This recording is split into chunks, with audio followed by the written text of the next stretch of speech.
السلام عليكم ورحمة الله تعالى وبركاته. இன்னைக்கு ஒரு முக்கியமான தலைப்பை குறித்து நம்ம பார்க்க போறோம். அந்த தலைப்பு கீழ்ப்படிதல். இந்த உன்னதமான மிக முக்கியமான இந்த தலைப்பை பற்றிய செய்திகளை ஒவ்வொரு மனிதர்களும் அறிந்திருக்க வேண்டியது கட்டாய கடமை. அதிலும் குறிப்பாக ஞான பாட்டையிலே பயணிக்கக்கூடிய ஒவ்வொருவரும் அவசியம் அறிந்திருக்க வேண்டிய விஷயம் இந்த கீழ்ப்படிதல். அல்லாஹ் சுப்ஹானஹு வ தஆலா குர்ஆன்ல சொல்றான், அத்தீஉல்லாஹ வ அத்தீஉர் ரசூல வ உலில் அம்ரி மின்கும். நீங்கள் அல்லாஹ்வுக்கு கட்டுப்படுங்கள், அல்லாஹ்வுடைய தூதருக்கு கட்டுப்படுங்கள். உங்களில் யாருக்கு தலைமைத்துவம் கொடுக்கப்பட்டிருக்கிறதோ அவருக்கு நீங்கள் கட்டுப்படுங்கள் என்பதாக அல்லாஹ் சுப்ஹானஹு வ தஆலா குர்ஆன்ல சொல்றான். அப்போ அல்லாஹ்வுக்கு கட்டுப்படுதல் என்று சொன்னா அல்லாஹ் என்ன சொன்னானோ அதை தட்டாமல் செய்வது கட்டுப்படுதல். அப்ப கட்டுப்படுதல் என்பது கீழ்ப்படிதல். அப்ப அல்லாஹ் ஆதம் நபி அலைஹிஸ்ஸலாத்து வஸ்ஸலாம் அவர்களுக்கு சஜிதா செய்யுங்கள் என்று உத்தரவு போட்டான். எல்லா மலக்குமாரும் கீழ்படிச்சிட்டாங்க அந்த உத்தரவுக்கு.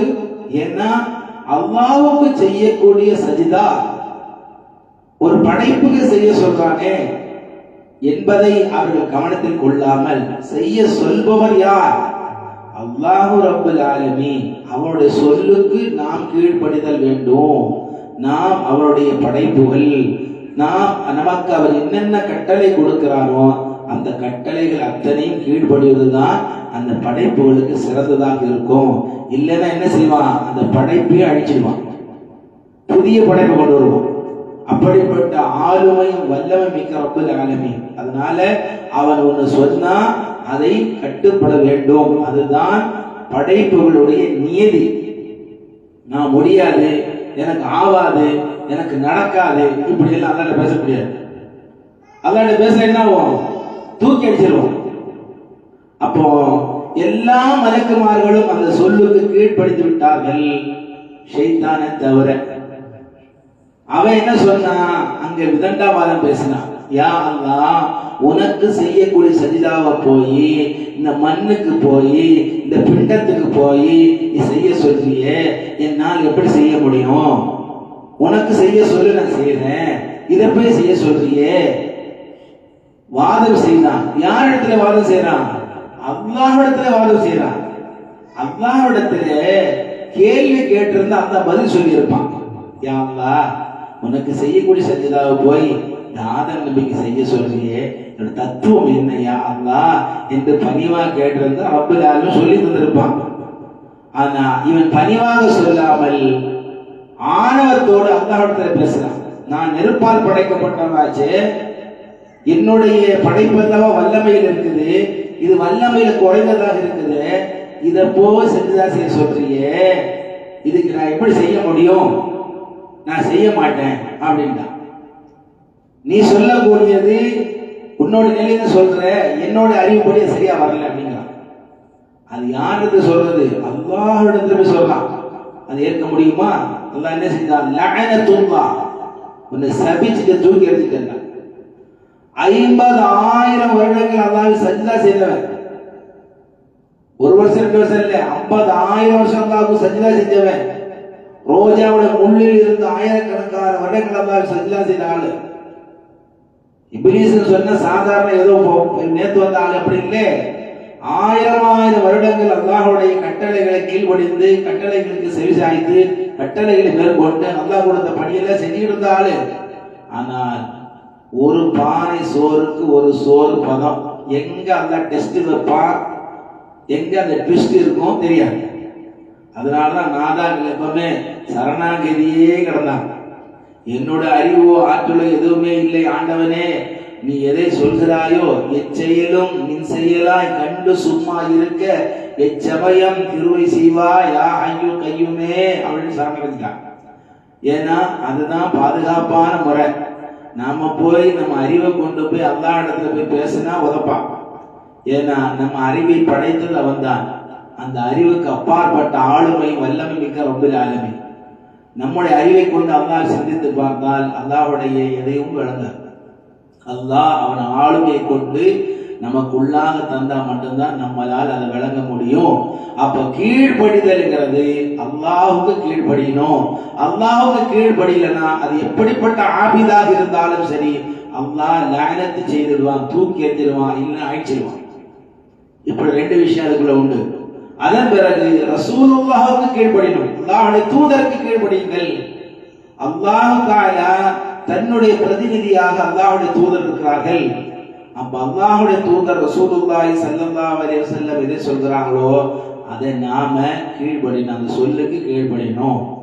அப்ப ரசூலுல்லாஹி ஸல்லல்லாஹு அலைஹி வஸல்லம் அவர்களுக்கு மாறு செய்தால் அவரும் அல்லாஹ்வுடைய கோபத்துக்கு ஆளாகிறார். எல்லாவற்றிற்கும் எங்க போவோம்? எல்லாம் அல்லாஹ்ட்ட போவோம். ஏன்னா அந்த பிரதிநிதித்துவம் எங்க இருந்து வந்தது? அல்லாஹ்விடத்திலிருந்து அந்த பிரதிநிதித்துவம். ரசூலுல்லாஹி ஸல்லல்லாஹு அலைஹி வஸல்லம் அவங்க தானாக ஏற்படுத்திக் கொண்டது அல்ல. அல்லாஹ் சுப்ஹானஹு வ தஆலா தன்னுடைய பிரதிநிதியாகத்தான் அவர்கள் அனுப்பி வைத்திருக்கிறார். ஆகவே அவருடைய சொல் என்பது அவருடைய சொல் அல்ல, அது அல்லாஹ்வுடைய கட்டளையிலிருந்து வரக்கூடியது. அதனாலதான் இன் ஹுவ இல்லா வஹ்யுன் யூஹா, நபியே நாயகமே நீங்க பேசல, உங்க நாவிலிருந்து நான் தான் பேசுகிறேன். ஆகவே ரசூலுல்லாஹி ஸல்லல்லாஹு அலைஹி வஸல்லம் அவருடைய நாவிலிருந்து பிறக்கக்கூடிய கட்டளை அத்தனையும் அல்லாஹ்வுடைய ஹுகூமின் பேர்ல இருக்குது. அதனால அவங்க ஒரு கட்டளை இட்டால் அதற்கு கீழ்ப்படிதல் வேண்டும். அங்க போய் வியாக்கியானம் பேசக்கூடாது. அங்க பேசின என்ன ஆகும்? அவர் முனாஃபிக் என்ற தன் நிலைக்கு தள்ளப்பட்டு விடுவார். மூமின்கிற நிலையில இருந்து இருக்கணும்னா ரசூலுல்லாஹி ஸல்லல்லாஹு என்ன சொல்றாங்களோ அது அப்படியே ஒபே, அதை அப்படியே கட்டுப்படணும், அப்படியே ஏற்றுக்கொள்ளணும், அதுக்கு அப்படியே கீழ்ப்படியணும். அவர் தான் மூமின்.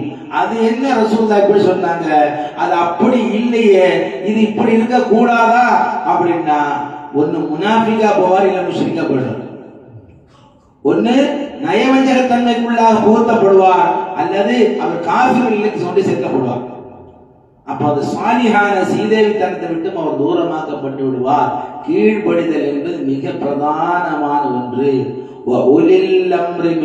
உங்களில் யார் தலைமைத்துவம் கொடுக்கப்பட்டார்களோ அவர்களுக்கு நீங்கள் கீழ்ப்படிதல் வேண்டும். ஏன் அல்லாஹ் சுப்ஹானஹு வ தஆலா இந்த மூன்றாவது ஒரு தரத்தை சொல்றான்னா, அவுலியாக்கள் அவுலியாவுல்லாஹ் என்று சொல்லப்படக்கூடிய அல்லாஹ்வுடைய இறைநேசர்கள் கியாமத் நாள் வரையும் இந்த தீனுல் இஸ்லாத்தை வழி நடத்துவார்கள். அவர்களுக்கு நீங்கள் கீழ்ப்படிதல் வேண்டும். அப்போ அல்லாஹ்வுக்கு கீழ்ப்படியணும், அல்லாஹ்வுடைய ரசூலுக்கு கீழ்ப்படியணும், அவுலியா அல்லாஹ்வுக்கு கீழ்ப்படியணும். அப்ப அந்த அவுலியா அல்லாஹ்கள் தான் இந்த உன்னதமான தரீகாக்களை வழி நடத்தி கொண்டு வந்த மக்களை அல்லாஹ்வின் பாதையில் சிறப்பான முறையிலே அவர்கள் நேர்த்தியாக அல்லாஹ்வுடைய தத்துவத்தை போதித்து மக்களை எல்லாம் சரியான பாதையிலே சந்தோஷமாக ஆனந்தமாக துன்பங்கள் சங்கடங்கள் எல்லாம் நீக்கி உள்ளத்தில் ஆனந்தத்தை விதைத்தவர்கள் அவுலியாக்கள். அதனால அவங்க சொல்லக்கூடிய விஷயத்தை நாம் அப்படியே கீழ்ப்படித வேணும். அப்ப இந்த கீழ்ப்படிதலுக்கு அல்லாஹ் சுப்ஹானஹு வ தஆலா குர்ஆன்லயே ஒரு சம்பவத்தை சொல்லி காட்டுறான். ஹித்ர் நபி அலைஹிஸ்ஸலாம், மூசா அலைஹிஸ்ஸலாம். ஹித்ர் நபி அலைஹிஸ்ஸலாம் அவர்கள் நபியுல்லாஹ் என்று சொல்லப்படுகிறார்கள், வலியுல்லாஹ் என்று சொல்லப்படுகிறார்கள். ஆனால் மூசா அலைஹிஸ்ஸலாம் நபியுல்லாஹ் தான். அவர்களுக்கு அந்தஸ்து கலீமுல்லாஹ், அல்லாஹ்விடத்தில் பேசக்கூடியவர்கள். இப்படியெல்லாம் சிறப்பு வாய்ந்தவர்களாக இருந்தும் அந்த சமூகம் கேட்டார்கள், மூசா அலைஹிஸ்ஸலாம் அவர்களே, இந்த சமூகத்திலே அதிகம் அறிந்தவர்கள் யார் என்று கேட்டார்கள். உடனே மூசா சொன்னாங்க, நான் தான் அதிகம் அறிந்திருக்கிறேன், ஏன்னா அல்லாஹ்விடம் டேரக்டா பேசுறேங்க, அப்ப என்னோட சிறந்தவர் யாருக்கு முடியும் என்னத்தில் சொன்னாங்க. உடனே அல்லாஹ் சொன்னா, இல்ல மூசா, நீ கற்றுக்கொள்ள வேண்டியது இன்னும் நிறைய இருக்கிறது, போ அவர் ஹித்ரை போய் சந்தி, அவர் உனக்கு பாடங்கள் கற்று தருவார் என்று மூசா அலைஹிஸ்ஸலாமை அனுப்பி வச்சிருக்காங்க. அப்ப அங்க போனா அனுப்பி வச்சிருக்கிறது யாரு? அல்லாஹ் ரப்புல் ஆலமீன். அவர் என்ன சொன்னாலும் கீழ்ப்படியணும். ஆனா அங்க போன உடனே ஹித்ர் அலைஹிஸ்ஸலாம் பார்க்கறான், அகத்தின் அழகு முகத்தில் தெரியும். மூசா, நீர் என்னோடு பயணிக்க முடியாது, உங்களுக்கு அந்த பொறுமை இல்லை, சகிப்புத்தன்மை இல்லை, அதனால நீங்க என் கூட பயணிக்காதீங்க, நீங்க போங்க அப்படிங்கிறான். அனுப்பி வச்சது அல்லாஹ் ரப்புல் ஆலமீன். ஆனா ஹித்ர் அலைஹிஸ்ஸலாம் இவரோட சுபாவத்தை பார்த்து சொல்றாங்க, உங்களால் இந்த பாட்டையில பயணிக்க முடியாது, நீங்க போயிடுங்க அப்படிங்கிறாங்க. இல்ல நான் என்ன சொன்னாலும் அதன்படி நடப்பேன், வாக்குறுதி என்ன சொன்னாலும் செய்வேன், அதுக்கு மாறு சொல்ல மாட்டேன், நீங்க சொல்லக்கூடிய விஷயங்கள் அப்படியே ஒபே பண்ணுவேன், கீழ்படின்னு சொல்லிட்டான். அப்போ 3 சம்பவங்கள் நடக்குது. 3 சம்பவத்திலையும் கொந்தளிக்கிறாங்க. இது ஏன் அப்படி பண்றீங்க, அது ஏன் அப்படி பண்றீங்க, இது ஏன் அப்படி பண்றீங்க? ஹித்ர் அலைஹிஸ்ஸலாம் ஒவ்வொரு சம்பவமாக சொல்லிட்டு வராங்க. நான் தான் சொன்னேன் இல்லையா உங்களால பொறுமையா இருக்க முடியாதுன்னு. இல்ல பொறுமையா இருக்கிறேன். ஏன்னா இந்த சம்பவம் எல்லா மக்களும் தெரியுதுன்னா நான் விவரிக்காம அப்படியே கொண்டு போறேன், ஏன்னா அடுத்தடுத்த நிகழ்ச்சிக்கு போகணும்னு. அப்ப ஹித்ர் அலைஹிஸ்ஸலாம் 3 நிகழ்வு முடிந்த பிறகு சொன்னாங்க, ஹாதா பைனி வ பைனக்கும், இதுவே நீங்கள் பிரிய கூட நம்ம விட்டு பிரிய வேண்டிய இடம் இதுதான். ஆகவே நீங்க ஏன் பொறுமை இழந்தீங்க? உங்களை அல்லாஹ் என்ன சொன்னா, நீங்க பாடம் கற்றுக்கொள்ள தானே வந்தீங்க. பாடம் கற்றுக்கொள்ள வந்தவர் என்ன செய்யணும்? கீழ்படிந்து அமைதியாக இருக்கணும். அப்போ அனுப்பி வைத்தது யார்? அல்லாஹ் ரப்பல் ஆலமீன். அப்போ ஒவ்வொன்றுக்கும் ஒரு காரணம் இருக்க சொல்லி அந்த 3 சம்பவங்களுக்கான காரணங்களை வெளிப்படுத்திய பிறகுதான் மூசா அலைஹிஸ்ஸலாம் கலங்குச்சு, ஆஹா இவ்வளவு நுட்பமான ஞானம்லாம் இருக்குதே, நம்ம இது தெரியாம பேசிட்டோமே அப்படின்னு சொல்லி அவங்க கை செய்தப்பட்டவர்களாக அங்கிருந்து வெளியே வந்தாங்க. அப்ப ரசூலுல்லாஹி ஸல்லல்லாஹு அலைஹி வஸல்லம் அவர்கள் இந்த சம்பவத்தை சஹாபாக்களுக்கு மத்தியில சொல்லும் பொழுது சொன்னாங்க, மூசா அலைஹிஸ்ஸலாம் இன்னும் பொறுமையா இருந்திருந்தா எவ்வளவோ விஷயங்கள் கற்றுக்கொண்டிருப்பாங்களே அப்படின்னு சொல்லி ஹித்ர் அலைஹிஸ்ஸலாமுடைய சிறப்பு பற்றி சொன்னாங்க. அப்படிப்பட்ட அப்ப அது கீழ்ப்படிதல் என்பது மிக பிரதானம். அதிலும் குறிப்பாக ஹாஜா ஜுனைதுல் பக்தாதி ரலியல்லாஹு தஆலா ஏன் இந்த கீழ்ப்படிதல் முக்கியமா சொல்றேன்னா, மற்றவர்களை விட்டு விடுவோம், தரீக்கா என்ற பாதையிலே பயணிக்கிறோம், நாங்க அவுலியா அல்லாஹ்களுடைய பாதையில பயணிக்கிறோம் என்று சொல்லப்படக்கூடியவர்கிட்ட இந்த கீழ்ப்படிதல் இருக்குதா என்பதை ஒவ்வொருவரும் சிந்தித்து பார்க்கணும். நாம் வலியுல்லாஹ் அவுலியா அல்லாஹ்வை நேசிக்கிறோம், அவங்களை ஜியாரத்துக்கு போறோம், அவங்களை கொண்டாடுவதெல்லாம் சரிதான். நீங்கள் அவர்களுடைய சொல்படி நடக்கிறீர்களா? அங்க கீழ்ப்படிதல் உங்களுக்கு இருக்குதா? அப்பதான் நீங்க அவர்களால் கபூல் செய்யப்பட்டவர்கள், இல்லை என்றால் தூக்கி எறியப்பட்டவர்கள் தான். சபையில அஊது பில்லாஹி மினஷ் ஷைத்தானிர் ரஜீம் என்று ஷைத்தான் ஒரு இடத்துல செய்யுது. அதனால யாரும் ஷைத்தானை கொண்டாட போறது கிடையாது. எல்லா சபையிலும் அஊது பில்லாஹி மினஷ் ஷைத்தானிர் ரஜீம் அவனோட பேர் சொல்லப்படதான் செய்யும். அதனால பாத்தீங்களா ஷைத்தான் கூட சபையில் இடம் இருக்கு, அது பிரயோஜனம் இல்லையே. ஏனென்றா அதை விட்டு பாதுகாப்பு தான் அல்லாஹ் தர்றாங்க, தவிர அதை யாரும் சேர்த்துக்க மாட்டாங்க. ஷைத்தான் யாராவது போய் சேர்த்துக்குறாங்களா? ஐயோ தேவையில்லை. அஊது பில்லாஹி என்ற அடைக்கலமான நடியே எவரு விடாமல் கார் இறையோனே முதல்வனே யா அல்லாஹ் அவன் கிட்டே வந்துடக்கூடாது அப்படின்னு தான் சொல்லுவாங்க, தவிர யார் ஷைத்தானை தூக்கி பாக்கெட் வச்சுக்க மாட்டாங்க. அதனால சபைகளில் சொல்லப்படும் விஷயம் இல்ல, சபையினால் கபூல் செய்யப்பட்டதாக இருக்கணும். அதுதான் ஒரு நல்ல சிறப்பான ஒரு ஆபீதுக்கு, ஒரு நல்ல இபாதத்தான ஆளுக்குள்ள அடையாளம்.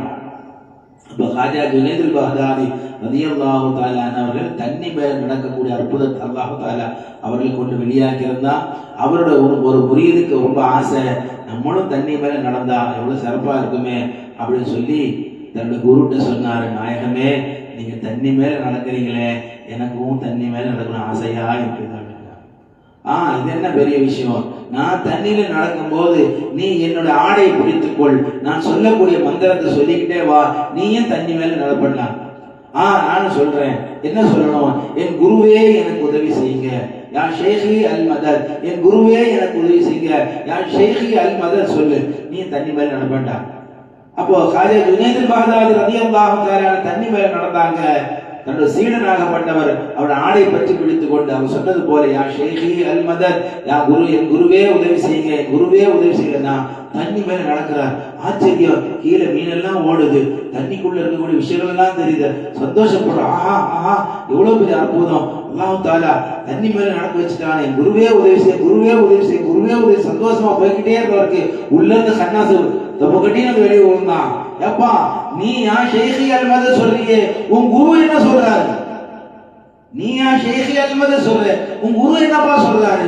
கிட்ட போய் பார்த்தா, யா அல்லாஹ் அல் மதத், யா அல்லாஹ் அல் மதத், என் இறைவனே எனக்கு உதவி செய், என் இறைவனே எனக்கு உதவி செய்கிறார். இவர் பார்த்தார், அவருக்கு இறைவன் அல்லாஹ் தான், எனக்கு இறைவன் அல்லாஹ் தான். அப்ப அவர் மட்டும் ஆண்டோட உதவி தேடுறாரு, நான் போய் அவர்கிட்ட உதவி தேடுறமே. அப்ப நான் மாத்தி சொல்லுவோம், யா அல்லாஹ் உதவி செய்ய தண்ணிக்குள்ள போட்டேன். யா அல்லாஹ் உதவி செய்ய சொன்னாங்க, தண்ணி மேல நடந்து வந்தவரு தண்ணிக்குள்ள போயிட்டார். ஐயோ காப்பாத்து காப்பாத்து காப்பாத்து காப்பாத்துன்னு சொல்லி அடிக்கும் பொழுது குரு கையை பிடிச்சி தூக்கினாங்க. சொன்னாங்க, என்னப்பா நடந்துச்சு? எல்லாம் ஒழுங்கா தான் போய்கிட்டு இருந்துச்சு. இந்த பாடா போல கட்டாது வந்தா, எப்பா நீ யா ஷேகி அல்மத சொல்ற, உன் குரு என்னப்பா சொல்றாரு? நான் கிட்ட வந்து கேட்டேன், நீங்க அல்லாட்ட உதவி தேடுறீங்க, அதனால நானும் அல்லாட்ட உதவி கேட்டேன், நான் தண்ணிக்குள்ள போயிட்டேன். அப்ப குரு சொன்னாங்க, உனக்கு அல்லாஹ் தெரியுமா? தெரியாதே. உனக்கு யார தெரியும்? காஜா ஜுனைத் பகதாதி உனக்கு தெரியும். அதனால நீ தெரிஞ்சவன்ட்ட தானே உதவி தேட முடியும். தெரியாத ஆட்ட போய் எப்படி உதவி தேட முடியும்? உலகத்துல எத்தனையோ கோடீஸ்வரர்கள் இருக்கிறாங்க, அவங்கள போய் நம்ம ஒரு மதரசாவுக்கு ஒரு பள்ளிவாசலுக்கு உதவி கேட்க முடியுமா? யாருக்கே தெரியாது. தெரிந்தவர் மூலியமா தான் போய் இருக்குங்க நீங்க அவங்களுக்கு உதவி செய்யுங்க அப்படின்னு சொல்ல முடியும். தவிர தெரியாத ஒரு இடத்துல போய் எப்படி நீங்க உதவி தேட முடியும்? தெரிந்தது யார் நமக்கு தெரியும்? காஜா ஜுனைத் பகதாதி. அவருக்கு காஜா ஜுனைத் பகதாதி யார் தெரியும்? அல்லாஹ் ரப்பல் ஆலமீன் தெரியும். அல்லாஹ்வுடைய சொந்தடியார்கள் உள்ளவங்களாச்சே, அவங்களுக்கு அல்லாஹ்வை தெரியும். அவர்கள் தான் யதார்த்தமான ஈயாக நஅபுது வ ஈயாக நஸ்தஈன் என்று உரிமையாக அந்த வார்த்தை சொல்வதற்கு உரிமைப்பட்டவங்க தான். இறைவனே உன்னையே வணங்குகிறோம், உன்னிடத்திலே உதவி தேடுகிற யதார்த்தமான அந்த சொல்லை உச்சரிப்பதற்கு உரிமைப்பட்டவர்கள் அல்லாஹ்வுடைய சொந்த அடியார்கள், நல்லடியார்கள் தான். நாம ஷரியத்துடைய மரபின்படி கற்பனையில நாம் அதை சொல்றோம், அவர்கள் நிஜத்திலேயே சொல்கிறார்கள். அப்ப கீழ்படிதல், ஷேகை பின்தொடர்றோம். ஷேகை என்ன சொன்னாங்க, யான் ஷேகி அல்மது சொன்னாங்களா அதை தான் சொல்லணும். தவிர ஷேகி அல்மது நம்ம சொன்னா அவர் என்ன சொன்னார் அப்படின்னா அது அங்க உடைந்து போகும். அப்ப கீழ்படிதல் என்பது மிக பிரதானம். அங்கே அறிவுக்கு வேலை கொடுக்க கூடாது.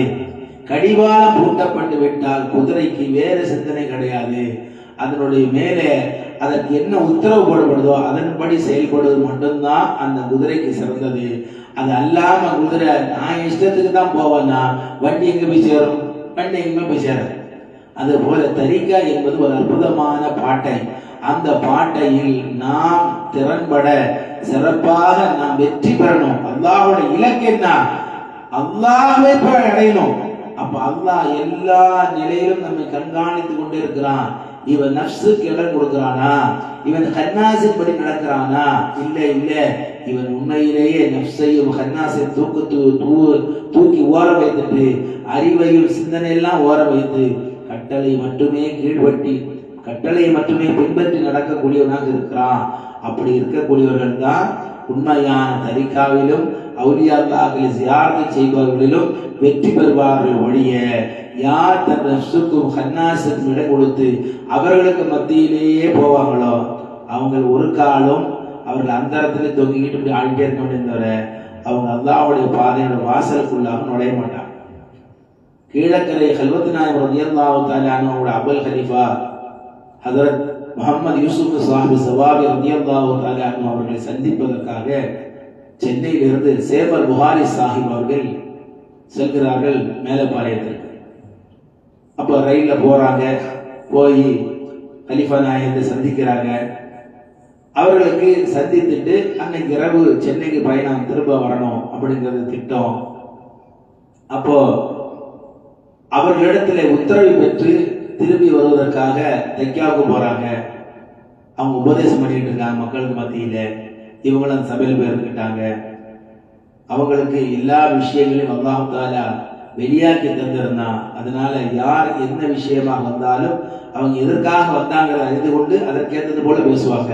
அப்ப இவரோட நோக்கம் நாம் கலிஃபா நாயகத்திடத்தில் உத்தரவை பெற்றுக்கொண்டு சென்னைக்கு திரும்பணும். அப்ப அன்னைக்கு அவருக்கு 8 மணிக்கு ரயில் பயணம் இருக்குது. அப்ப அவர் போய் 5 மணிக்கு இருக்கிறாங்க உத்தரவு பெற்றுட்டு புறப்படலான்னு. ஆனா அவருக்கு உத்தரவு கொடுக்கவே இல்லை. மணி 6 ஆச்சு, 7 ஆச்சு, 8 ஆச்சு, 9 மணி ஆயிடுச்சு. ரயிலு புறப்பட்டு போச்சு. 9 மணி கூப்பிட்டு சொன்னாங்க, சேமர் புகாரி சாஹிபே நீங்க நாளைக்கு சிறப்பா சென்னைக்கு போயிட்டு வாங்க அப்படின்னு சொன்னாங்க. நம்மளால என்ன செய்வோம்? கொந்தளிச்சிருவோம். எனக்கு ட்ரெயினுக்கு டைம் ஆகி போச்சு, நாளைக்கு எனக்கு எவ்வளவு கமிட்மெண்ட் இருக்குது, நான் என்ன செய்வேன் ஏது செய்வேன் அப்படின்னு நிற்போம். ஆனா அவங்க குரு என்ன சொல்றாங்களோ அதை நான் கட்டுப்படுவேன், அதற்கு நான் கீழ்ப்படுவேன். என்னோட அறிவுக்கோ என்னுடைய ஆற்றலுக்கோ எந்த இடமும் கொடுக்க மாட்டேன். அவங்க செய்ய நான் செய்வேன், செய்யக்கூடாது செய்ய மாட்டேன். இவர்கள் தான் ஜெயம் பெற்றவர்கள். எப்படி ஜெயம் பெறாங்க? அன்னைக்கு பயணம் உள்ள அவர்கள் அவங்க உத்தரவு கொடுக்கல, நாளைக்கு சிறப்பா போயிட்டு வாங்கன்னு சொல்லிட்டாங்க. காலையில் பத்திரிகையில் செய்தி வருது, இவங்க எந்த ரயிலில் பயணிக்கணுமோ அந்த ரயில் விபத்துக்குள்ளாகப்பட்டிருக்கிறது.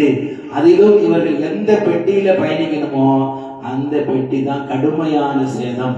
இவர்கள் அந்த நாள் பயணித்திருந்தால் இவர்கள் உயிர் போயிருக்கும். இவனோட உயிரை அவர்கள் பாதுகாத்து கொடுத்து அவரை சிறப்பாக வாழ வைத்தார்கள். அதுதான் அல்லாஹ்வுடைய அவுலியாக்களுடைய அற்புதமான விஷயம். அதனால நாளை என்ன நடக்கும் என்பது நமக்கு தெரியாது, அல்லாஹ்வுக்கும் அவுலியாக்களுக்கும் அது தெரியும். அதனால கீழ்ப்படிதல் என்பது மிக நுட்பமான விஷயம். அந்த கீழ்ப்படிதலை உடைப்பதற்கு கன்னாசு நப்சு வேலை செய்வாங்க. அவங்க திடீர்னு யோசனை சொல்லுவாங்க. கன்னாசு நப்சும் ஏன் இது இப்படி கூடாதா, ஏன் அது அப்படி இருக்க கூடாதா அப்படின்னு சொல்லுவாங்க. ஏன்னா அவங்களுக்கு வேலையா இருந்தான். ஏன்னா அந்த தலைமைத்துவத்துக்கு கட்டுப்படுதல் என்பது உடைத்து விட்டால் அது சின்ன பெருமை போடும். அந்த அமைப்பை அங்க உடைச்சிட்டா அங்க எதுவுமே இருக்காது. இப்ப ராணுவத்தோட கட்டமைப்பு, அந்த கமாண்டருடைய கட்டமைப்புல தான் அந்த படை இருக்கணும். அந்த படை அப்படி இல்லாம போன என்னாவும் சிதறந்து போயிடும். இப்போ உஹது போர்ல, பத்ர் போர்ல மிகப்பெரிய வெற்றி, ஆனா சொற்பமான எண்ணிக்கை. ஆனா உஹது போர்ல பலமான எண்ணிக்கை இருந்து தோற்று போனாங்க. காரணம் என்ன? ரசூலுல்லாஹி ஸல்லல்லாஹு அலைஹி வஸல்லம் கொடுத்த ஆர்டரை பிரேக் பண்ணிட்டாங்க. ரசூல் என்ன சொன்னாங்க? நான் சொல்லும் வரை நீங்கள் மலையிலிருந்து கீழே இறங்க கூடாதுன்னு சொன்னாங்க. ஆனா பார்த்த காட்சியை பார்த்தோன்னே நம்ம வெற்றி பெற்றுட்டோம் அப்படின்னு சொல்லிட்டு ரசூலுல்லாஹோட ஆர்டரை அவனுடைய கட்டளையை முற்படுத்தாமல் பிற்படுத்தி இறங்கி வந்துட்டாங்க. அதனால திரும்பவும் இவங்க இருந்த பக்கமாக எதிரிகள் வந்து முஸ்லிம்களை கொன்று குவித்தார்கள், வெற்றி பெற்று போனார். அதனால கீழ்ப்படிதல் என்பது என்ன சொன்னாங்க அதன்படி யார் தங்களுடைய அறிவுக்கும் ஆற்றலுக்கும் இடம் கொடுக்காம இதை சொன்னாங்களா அது நமக்கு நன்மையாக தான் இருக்கும் அப்படின்னு சொல்லி யார் எடுத்துக்கொண்டு போவாரோ அவர் தான் ஜீவன். இது இந்த உலகம் என்பது சோதனை களம். நமக்கு எல்லா வகையிலும் சோதனைகள் இருக்கும். அந்த சோதனைகளை கடந்து நாம் சாதனை படைக்கணும்னா அதற்கு பொறுமையும் சகிப்புத்தன்மை இருக்கணும். நமக்கு எதை சொன்னாலும் அவர் நன்மையைத்தான் சொல்லுவாங்க, தீமை இதை சொல்ல மாட்டாங்க என்பதை அறிவுக்கு பாடம் கொடுக்கணும். அதனால கீழ்ப்படிதல் என்பது. அதனால இன்னைக்கு தர்கா ஷெரீஃப் பாத்தீங்கன்னா வாய்க்கு வந்த மாதிரி பேசுறாங்களோ. எனக்கு உத்தரவு கொடுத்துட்டாங்க. ஒரு சாதாரண மனிதன் சொல்றான், என்ன சொல்றான்? எனக்கு வலியெல்லாம் உத்தரவு கொடுத்துட்டாங்க அப்படிங்கிறான். கீழக்கிற ஹல்வத் நாயர் ரலியல்லாஹு தஆலா அன்ஹு ஒரு பெண்மணி சொன்னாங்க, ஆண்டவர்களே நான் ஒரு கெட்ட கனவு பார்த்தேன். ஆண்டவர்களே நான் ஒரு கெட்ட கனவு பார்த்தேன். ஹல்வத் நாயர் கேட்டாங்க, அப்போ உனக்கு கனவுக்கு விளக்கம் சொல்ல தெரியுமா? ஹல்வத் நாயர் கேக்குறாங்க, உனக்கு கனவுக்கு விளக்கம் சொல்ல தெரியுமா? எனக்கு கனவுக்கு விளக்கம் சொல்ல தெரியாது. அது கனவு நல்லதா கேட்டா கேட்கதான் உங்கள்ட்ட வந்தேன். கேட்க வந்தாலும் என்ன கேட்கணும்? நாயகமே நான் ஒரு கனவு பார்த்தேன், அந்த கனவு நல்லதா கெட்டதான்னு சொல்லணும். அதை விட்டுட்டு நீ என்ன சொல்ற? ஆண்டவர்களே நான் கெட்ட கனவு பார்த்தேன். அப்ப நீ முடிவு பண்ற கெட்ட கனவு முடிவு பண்ணா உனக்கு கனவுக்கு விளக்கம் சொல்ல தெரியுதுன்னு அர்த்தம் அப்படின்னு சொல்லி ஆண்டவர் கேட்டாங்க. இந்த விஷயத்துல எப்படின்னா என்ன சொல்றான்? எனக்கு வலியுல்லா உத்தரவு கொடுத்துட்டாங்க. வலியுல்லா உத்தரவு கொடுத்தாங்கிறத தீர்மானிக்க முடியும்னா அப்ப நீ தான் ஞானவான். அப்ப நீ வலியுல்லாவா? கவர்மெண்டினுடைய ஒரு ஆர்டர் ஒரு ஆபீசருக்கு போறதுன்னா ஒரு ஆத்தரைஸ்டு பர்சன். ரோட்ல போறான்னு சொல்றான், எனக்கு கவர்மெண்ட் ஆர்டர் இருக்குங்க அப்படிங்கிறான். வலியுல்லாக்களை ஏளனமாக நினைக்கக்கூடிய மக்கள் வாய்க்கு வந்த மாதிரி பேசுறாங்க. கணவனுடைய விளக்கத்திலேயே ஏகப்பட்ட விளக்கங்கள் உண்டு. ஆனா மக்கள் இன்னைக்கு தரிகட்டு போய் வாய்க்கு வந்த மாதிரி அவுலியா அல்லாஹ்களுடைய விஷயங்களில் அவருடைய கருத்துக்களை திணித்து இவனும் வீணா போய் கூட இருக்கிறவனும் வீணாக்கி போய் கடைசியில் தர்கா ஷெரீஃபுக்கே போகாதாட்டில் இருக்கான். குழப்பம் குழப்பம் குழப்பம் குழப்பம். அவுலியா அல்லாஹ்களை உண்மையாக நேசித்தால் குழப்பம் தீருமே தவிர ஒரு காலம் திரும்ப குழப்பம் வராது. ஆனா இவன் என்ன குழப்பத்துக்குள்ளேயே உலகிட்டே இருக்கான். குழப்பம் குழப்பம் குழப்பம் குழப்பம். ஏன் அப்படின்னா வாய்க்கு வந்த மாதிரி பேசுறது. எனக்கு வலியுல்லாத சொன்னாங்க, எனக்கு வலியுல்லா இதை சொன்னாங்க. சில பேர் வலியுல்லா கூட வாட்ஸ்அப் நம்பரா வச்சிருக்கான். இருக்கு நான் பாவாட்ட சொல்லிடுறேன் அப்படின்னு. ஏன்னா இவர் பரிசுத்தத்துல உச்சத்தில் இருக்கிறார். வலியுல்லாக்கள் யார் என்பதை கீழக்கரை கல்லூத்தினார் ரலியல்லாஹு சொல்றாங்க. அல்லாஹ் தஆலா ஒரு கிரீடம் அணிந்திருக்கிறான். அந்த கிரீடத்திலே பதித்திருக்கக்கூடிய முத்துக்கள் தான் வலியுல்லாக்கள். அப்படிப்பட்ட இறைநேசர்களை ஒரு மண்ணாங்கட்டி இல்லாத சொல்றான். எனக்கு வலியுல்லா உத்தரவு கொடுத்துட்டாங்க. எப்படிப்பட்ட சிறப்புக்குரியவர்கள் அவுலியாக்கள். ரசூலுல்லாஹி ஸல்லல்லாஹு அலைஹி வஸல்லம் அவர்களால் ஆக உயர்த்தியாக பேசப்பட்டவர்கள் அவுலியாக்கள். அப்படிப்பட்ட சிறப்புக்குரிய அவுலியாக்களோட விஷயத்துல வாய்க்கு வந்ததெல்லாம் பேசிக்கொண்டு தானும் கேட்டு அடுத்த சமூகத்தை கெடுக்கக்கூடிய மக்கள் எவ்வளவு பேர் இருக்காங்க. அதனால வாயை மூடினால் சலாம். ரசூலுல்லாஹி ஸல்லல்லாஹு அலைஹி வஸல்லம் மன் சகத சலிமா. ஹஜ்ரத் மகான் குனங்குடி மஸ்தான் சாஹிப் வலியுல்லாஹ்வுடைய வாழ்க்கையில் மிகப்பெரிய தாக்கத்தை மாற்றத்தை ஏற்படுத்திய ஹதீஸ் இதுதான். வகுப்பறையில் உட்கார்ந்திருக்கிறாங்க. தைக்கா சாஹிப் வலியுல்லாஹ் பாடம் நடத்துகிறார்கள். கால ரசூலுல்லாஹி ஸல்லல்லாஹு அலைஹி வஸல்லம் மன் சகத சலிமா. யார் ஒருவர் தன் வாயை மூடுகிறார் அவர் சலாமத்து பெறுவார் சொன்னாங்க. இந்த வார்த்தை கேட்ட உடனே, சலாமத்துங்கிற வார்த்தை கேட்ட உடனே, குருவே நான் வாயை மூடுனா சலாமத்து பெறுவனா? ஏன்னா ரசூலுல்லாஹ் சொல்றாங்க, அது மாற்றுக்கிறதே இல்லை. அவ்வளவு மௌனி ஆயிட்டான். மௌனி ஆயிட்டான் என்ன அர்த்தம்? யாரும் பேச மாட்டேன்னு அர்த்தம் இல்ல. அவசியம் உள்ளதை மட்டும் பேசுவாங்க. அவசியமானதை அவசியமானவர்கள் மட்டும் பேசுவாங்க தவிர வேற எந்த பேச்சுமே இருக்காது. அதுதான் மௌனம். வேற எந்த மௌனம் இல்லை. அதுக்காக ஊமையா இருப்பாங்க இல்ல, பேசுவாங்க. பேச்சுக்கு உரித்தானால இருந்தால் அவன்கிட்ட பேசுவாங்க. இல்லைன்னா எந்த பேச்சுமே வராது. நிசப்தமே அமைதியாகவே இருப்பாங்க. அப்போ அவுலியா அல்லாஹ்வுடைய துஆக்களை பெற வேண்டும் நினைக்கக்கூடியவர்களே, உங்களுக்கு நான் சொல்லிக் கொள்கிறேன், அவுலியா அல்லாஹ்களை பயந்து கொள்ளுங்கள். அவர்களிடத்தில் நீங்கள் பேஅதபாக நடந்து கொண்டால் அவர்கள் அல்லாஹ்வுடைய கிரீடத்திலே பதிக்கப்பட்ட முத்துக்கள். அல்லாஹ்வுடைய கோபத்திற்கும் சாபத்திற்கும் ஆளாகி விடுகிறது. ரட்சிக்க வேண்டும் என்றால் அல்லாஹ் அவங்களை ரட்சிக்க வேண்டும். அந்த ரட்சிப்பை விட்டு தூரமாக்கப்பட்டு விட்டால் உங்கள் கதி அதோ கதிதான். அதனால இன்னைக்கு அவுலியாக்களோட இடத்துல எவ்வளவோ விஷயங்கள் கண்கொண்டு பார்க்க முடியாது, காது கொண்டு கேட்க முடியாது. இப்படிப்பட்ட அநியாயம் அனாச்சாரங்கள் நடந்துட்டு. அவுலியாக்கள் அல்லாஹ்வுடைய அடையாள சின்னங்கள் போற்றி பாதுகாக்கப்பட வேண்டியவர்கள், கண்ணியமாக நடத்தப்பட வேண்டிய இடங்கள், கண்ணியமாக நடந்து கொள்ள வேண்டிய இடங்கள். ஆனால் இன்றைக்கு எப்படியெல்லாம் இந்த மக்கள் நடந்துக்கிறாங்க பார்த்தா வியப்பா இருக்கும். அதனால அல்லாஹுவையும் அல்லாஹ்வுடைய சொந்த அடியார்களே நல்ல அடியார்கள் அஞ்சிக் கொள்ளுங்கள். இந்த உலக வாழ்க்கை என்பது சிறிது காலம்தான். நீங்கள் ஒவ்வொரு விஷயத்திற்கும் அல்லாஹ்வால் கேள்வி கேட்கப்படுவீர்கள். நீங்க நினைக்கலாம் அது என்ன அப்படின்ட்டு, அது அங்க போன பிறகுதானே தெரியும் அது என்ன அப்படின்ட்டு. அப்ப அல்லாஹ் சொல்றா, காலு யா வைலனா மபாசனா மரகதினா. யா அல்லாஹ், ஆண்டவனே எங்களுக்கு இன்னொரு வாய்ப்பு கொடுத்தன் வை, எல்லாத்தையும் போய் பர்ஃபெக்ட்டா செஞ்சுட்டு வந்துடும்.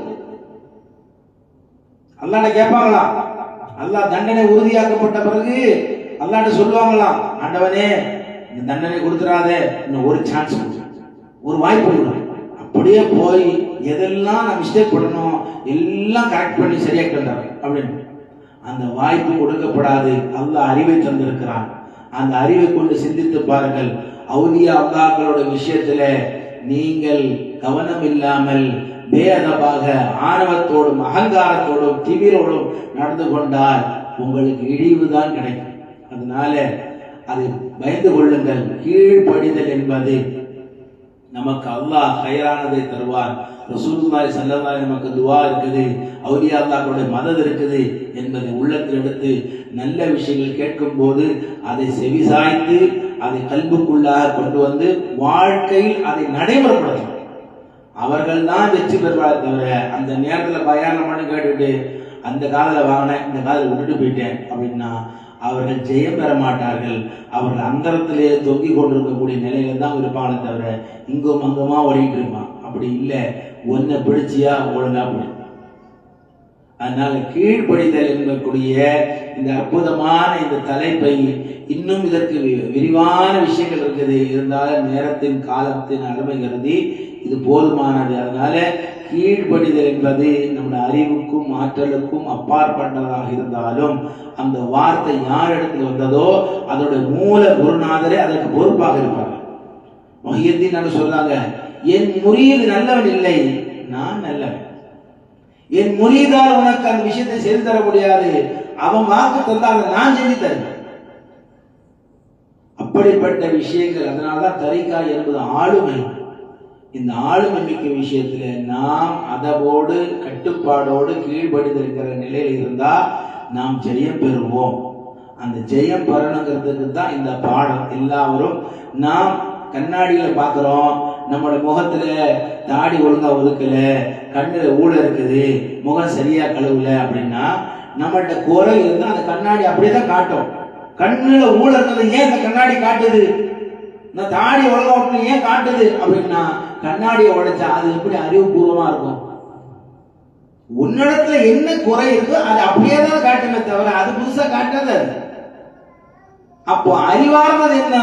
கண்ணுல ஊழ இருக்குன்னா அந்த கண்ணோட ஊழலை எடுத்துட்டு முகத்தை நல்லா கழுவுனா அதுதான் அறிவார்ந்தது. அதை விட்டு கண்ணாடி மேல கோவப்படுறது எப்படி அறிவார்ந்ததா இருக்கும்?